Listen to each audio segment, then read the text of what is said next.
Olá! Nós vamos revisar rapidamente hoje como evoluíram as ideias ao longo da história do pensamento econômico. Assim como em outras ciências, ao longo do tempo, novas teorias foram aparecendo na ciência econômica. Algumas delas derrubando a teoria anterior, outras convivendo com a teoria anterior. Isso resultou em que hoje em dia, como você sabe, nem todos os economistas pensem igual. Existem grupos de economistas que defendem o pensamento neoliberal, existem economistas que acreditam no pensamento intervencionista de Keynes e existem economistas marxistas. Para entender como se chegaram a essas três grandes correntes de pensamento, nós vamos analisar as ideias dos principais pensadores e economistas de todos os tempos.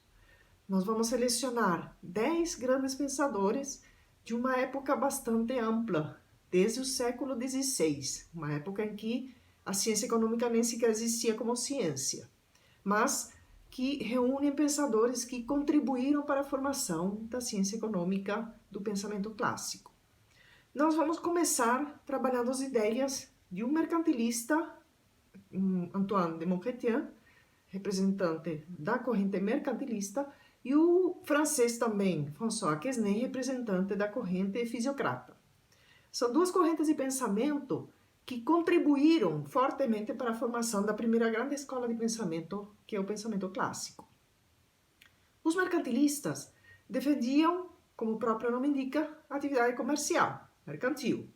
Defendiam que a riqueza de uma nação seria representada pelo acúmulo de riqueza mineral que tinha no país. Então, uma vez esgotadas as fontes internas de riqueza mineral, os governos estimulavam os grandes navegantes a irem atrás de novas fontes de riqueza.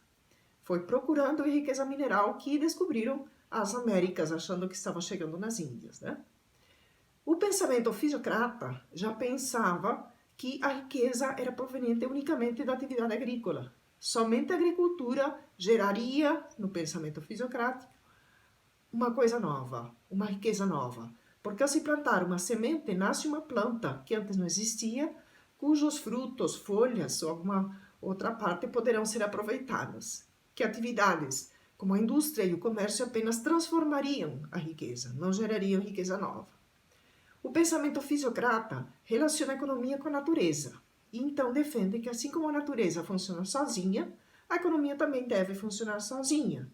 É uma frase muito famosa daquela época, laissez-faire, laissez-passer, que é a base do pensamento liberal clássico.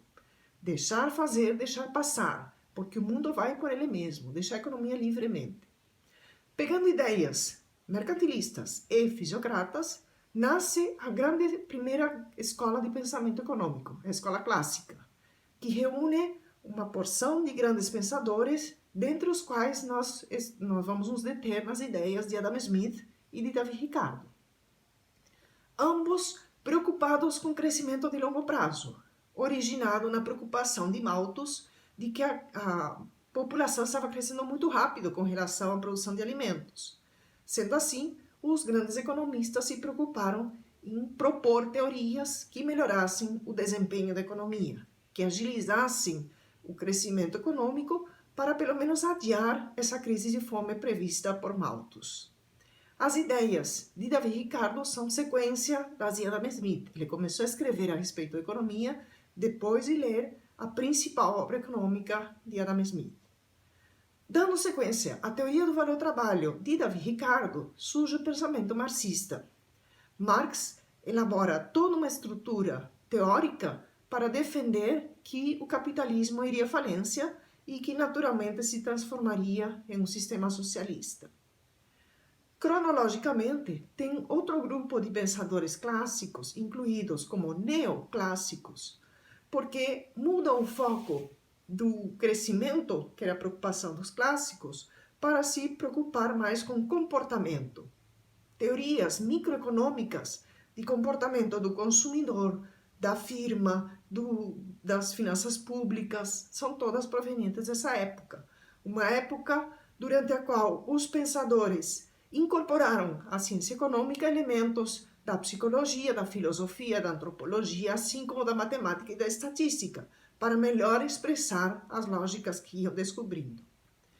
Clássicos e neoclássicos pensavam no livre mercado, na não intervenção do governo na economia. Isso é liberalismo clássico.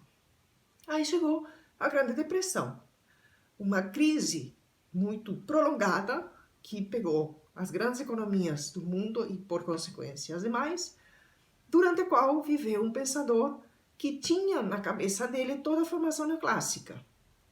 O principal representante dos neoclássicos foi Alfred Marshall, e John Maynard Keynes foi aluno de Marshall. Então tinha toda a teoria neoclássica na cabeça e viveu a Grande Depressão. Ao tomar contato com a realidade da Grande Depressão, chegou à conclusão de que a teoria que ele tinha na cabeça não representava a realidade. Porque para o pensamento clássico, uma crise seria um desequilíbrio temporário, e a crise 29 não tinha nada de temporário. Estudando a questão, ele chegou à conclusão que a crise era devida à insuficiência de demanda e propôs a teoria de intervenção do governo. Já que o setor privado não consegue demandar o suficiente, cabe ao setor público demandar. Paralelamente, num lugar distante, na Polônia, um pensador chamado Michael Kalecki chegava à mesma conclusão. Só que, como ele escrevia em polonês, na época não foi muito conhecido. Quando a obra foi traduzida para o inglês, veio a controvérsia. Quem copiou de quem? Porque a conclusão era a mesma. A crise é devido à insuficiência de demanda, a solução é a intervenção do governo. Acontece que o pensamento de Kalecki chegou à mesma conclusão que Keynes, só que por um caminho totalmente diferente. Kalecki era marxista. Ele desenvolveu a teoria marxista, deu continuidade à teoria marxista para chegar a essa conclusão. O pensamento de Keynes não copiou de Kalecki, nem o de Kalecki copiou de Keynes. É apenas a coincidência de conclusões. Outro pensador daquela época é Joseph Schumpeter. Preocupado com o ciclo, com a oscilação econômica, ele estudou os motivos que fazem uma economia sair da crise. O que faz uma economia que está se afundando conseguir se recuperar? Essa preocupação o levou a reunir ideias clássicas com ideias marxistas, com ideias neoclássicas, para poder explicar a saída da crise através da inovação. E, finalmente, representando o pensamento neoliberal, que é um liberalismo atual, numa nova roupagem, o autor é Milton Friedman.